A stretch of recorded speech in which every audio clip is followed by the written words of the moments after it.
Okay, sorry for the shaky video, but when you're doing this crap, make sure you don't use a cord like this. This cord does not have a ground on it.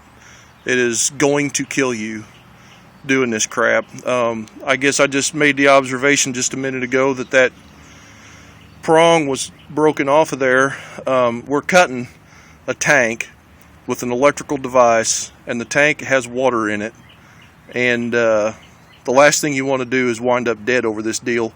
Who cares about the propane? The electric part will kill you too, so be careful with that. So what I did, I went straight out, got me another cord. So this one here has a ground on it and stuff, and you want to make sure that when you're doing this stuff, I hope you can see it, but that is a GFI. That's a ground fault receptacle, and we're going to make sure that we're protected by ground fault in case the water, in case we get this power tool wet, that way we don't get killed. So be careful. Keep your cords away from the water, keep it up off the ground, stuff like that. Be careful. Alright, we're going to cut the firebox notch out of this tank. I've already done that one over there. Got it all cut open and everything, but I figure I'll show you how. There's water in this tank right now. It took a long time, but it filled up. It took about 30 minutes, 45 minutes for this thing to fill up. You can see the water in there still. I didn't do the soap routine. Normally I put soap and stuff in there, but this tank's gonna be sitting for a while, so it's gonna air out, after it sits. But anyway, so this is a trade secret here. This is how I mark mine. This is a 30-inch diameter tank. So I already know what my firebox notch is, so I'm just gonna mark that on here. A lot of times, the weld seam right here is pretty close to where I usually make my notch depth. So that'll kind of give you an inkling where to get started, but just so happens mine's on that side of the weld. So I make that mark, and while I'm here, I've already got this one. I know where the top of the tank is. So I'm going to mark it while I'm at it, right here. Here's the first two marks. I've got this handy dandy level here. What I do on this, for this horizontal cut, see on this one here, I'm just going to follow that weld seam, because it's already straight. But on this here, we don't care as far as how this is oriented in the tank. I want these bungs on the bottom of my smoker, just because I don't want to have to make those perfect, filling those holes in. So I'm just going to go level from this mark right here. And I'm just going to make a mark, just like that. You can leave yourself a little bit of room one way or the other if you want. It ain't going to hurt nothing. You're going to clean this hole up later anyway. So then what I'm going to do is just follow that on across the rest of the way until I get around. And this will be really, really close to where I'm at for my firebox notch. And I'm going to stop short of going straight ahead because this tank's not level that way.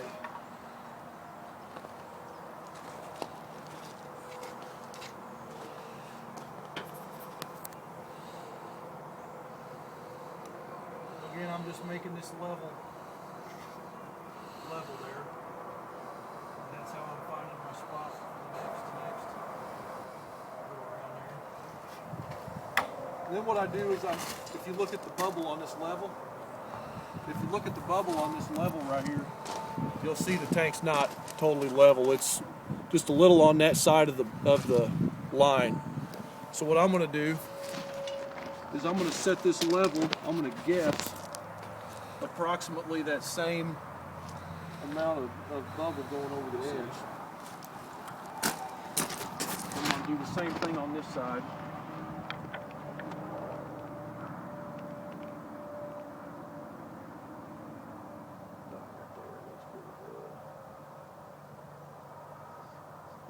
There. And that'll get us pretty close. Okay, I'm going to use the grinder wheel to at least get this tank started, because most of you guys don't have one of those Milwaukee circular saws there that you cut metal with. So 4.5 inch disc on a grinder. Come here, let me show you something. Got to be careful. That wheel's busted right there. So I've got to change wheels now. But anyway, I guess I must have set it down or something. One big no-no is I'm using this grinder without the guard that goes there. And the problem with that is if you get lazy about your fingers, you'll get your finger up in there, or if this wheel did bust, this thing's going to shatter and go everywhere. It could get in your face, and you know, whatever.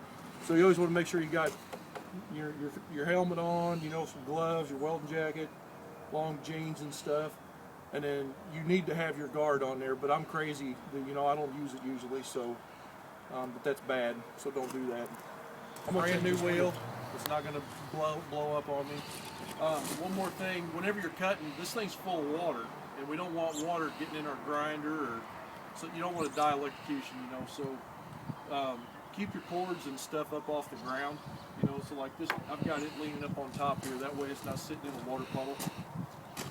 And so what I'm going to do is I'm going to take this grinder wheel and I'm going to make several little cuts all the way along this line down here on the bottom, and the tank's going to start draining out. So you'll know when you're cutting through this tank, you'll know water's coming out whenever you see the sparks stop. So just kind of be watching that here. I'm going to make a couple of cuts. It's probably going to be kind of loud on the screen. And then, you know, you got to keep the motor part of your grinder up, because water's going to tend to go down and out and run along this wheel. If you hold this grinder like this, water's going to get down in the motor, you're going to get killed. So you got to be careful. Just if you're scared, don't do it.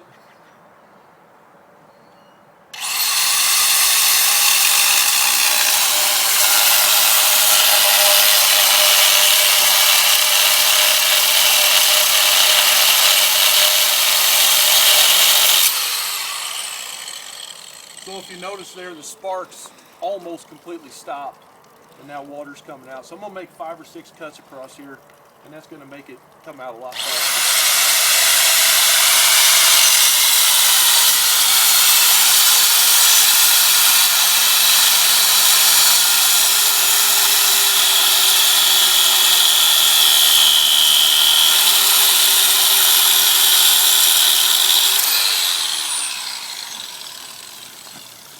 We're going to let this drain now for just a little bit. Keep in mind, keep your electric cords out of the water. Okay, the water stopped draining out, so now I'm going to finish making my cuts and stuff. But since the water went out, it sucked air in with it as the water went out. So now we got oxygen in here.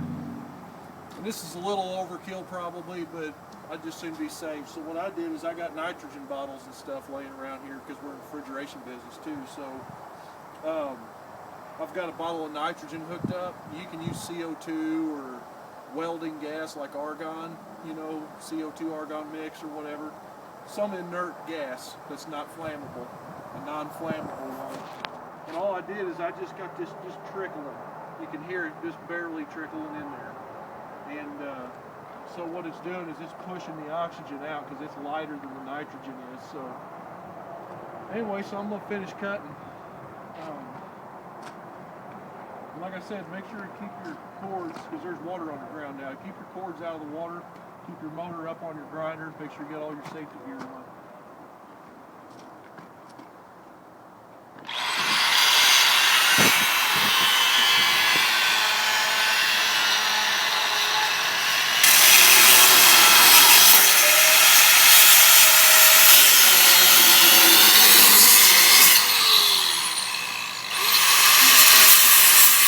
And he has it upside down. Huh? I said you had it upside down. I did, didn't I? Yeah. Here you go. All done. Kind of stinky. Don't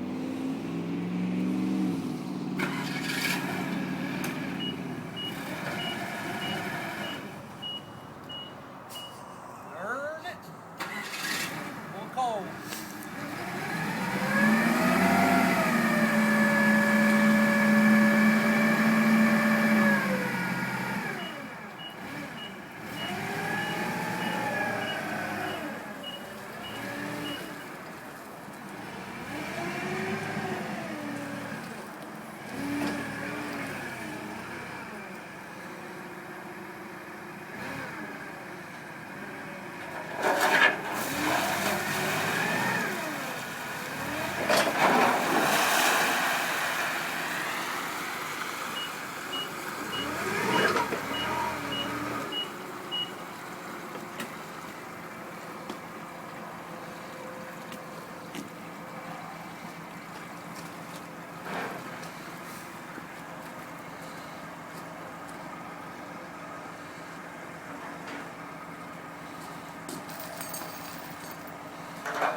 getting all this?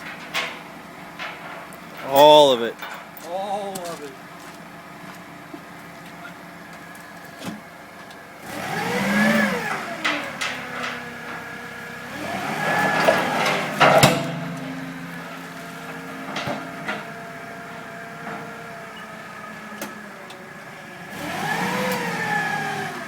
There's that thing we couldn't get out of there the other night. Oh, the float.